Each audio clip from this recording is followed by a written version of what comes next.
In case you missed it, here is the development news happening around Fort Wayne over the last week. Let's keep it real, Fort Wayne.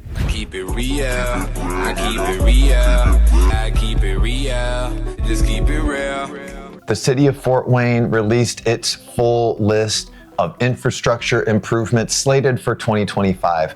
Now, this is the over $40 million worth of investment that the city is making in its streets, sidewalks, and neighborhoods all across Fort Wayne, and they released an entire list of the projects. So let me know if you're interested in seeing this full list. I have a few projects circled on the list that I'm keeping my eye on. Number one, I live in the northwest side of town off of Coldwater Road, and the Coldwater Road extension between DuPont and Union Chapel is slated for planning and land acquisition for 2025. So I don't know that this project will actually be breaking ground and beginning construction in 2025, but it is in the works. It is moving forward, and it's gonna stink when construction is happening, but it is a project that really needs done. So I hope it gets done sooner rather than later, because I want to enjoy it for longer, to be honest. And project number two that I'm really excited about is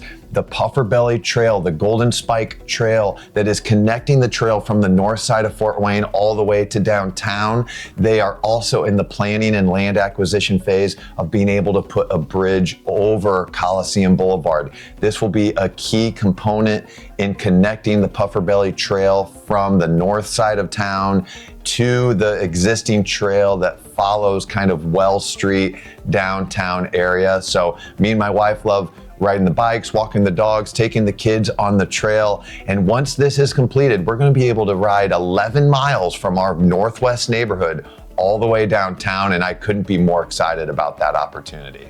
The Oxford neighborhood on the southeast side of Fort Wayne is moving forward with its infrastructure plan to create a more vibrant and safe community through its streetscape and landscape and walkability as well. So this is a part of the Southeast Fort Wayne development plan. It's a 10-year strategic plan to really entice and develop these neighborhoods, to beautify these neighborhoods, and to bring these neighborhoods together. So I love seeing this move forward. Anything that improves neighborhood identity and neighborhood walkability and neighborhood safety, I am all for. City Council approved the use of accessory dwelling units. Now, what does that mean for Fort Wayne residents? Well, an accessory dwelling unit is a living quarter that is detached from your home. So the possibility of having a detached in-law suite on your property, or people's living situations have really changed over the years, and these multi-generational households are becoming more and more common and more desired. So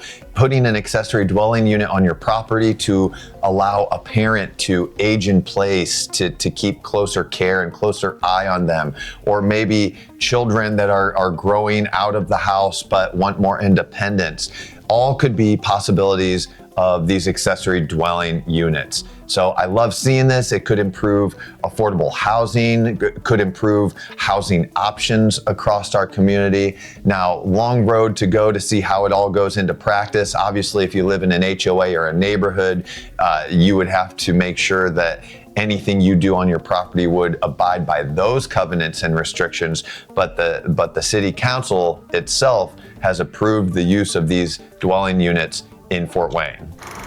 Last but not least, some drama in the development world. A few weeks ago, I talked about Fort Wayne Next, a new organization geared towards organizing community leaders for downtown development. They announced their big goal and plan of $3 billion of downtown investment over the next decade.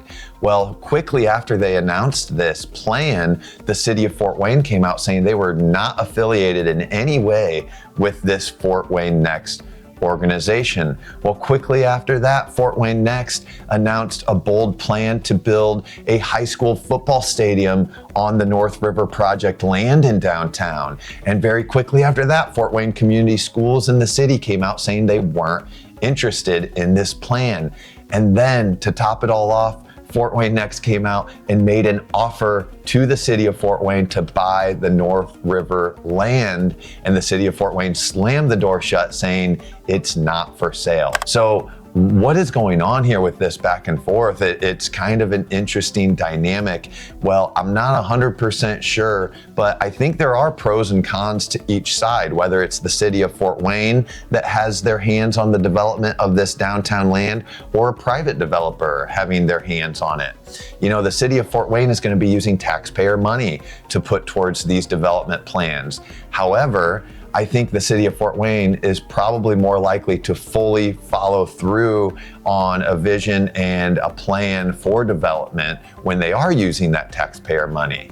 Now, a private developer, they'd be using private money, which I love the idea of. I love bringing outside investment and local investment and outside dollars outside of taxpayer money to revitalize and to develop in downtown Fort Wayne. But does the vision and strategic plan change over time based off of costs, based off of investment opportunity coming in? I see more risk there with a private developer that maybe the plan doesn't come fully into total picture and fruition the way they maybe pitch it in the upfront. So what are your thoughts on this development news? What are your thoughts on what's going around in Fort Wayne? And I'll be back next week with all of the next week's news to catch you up.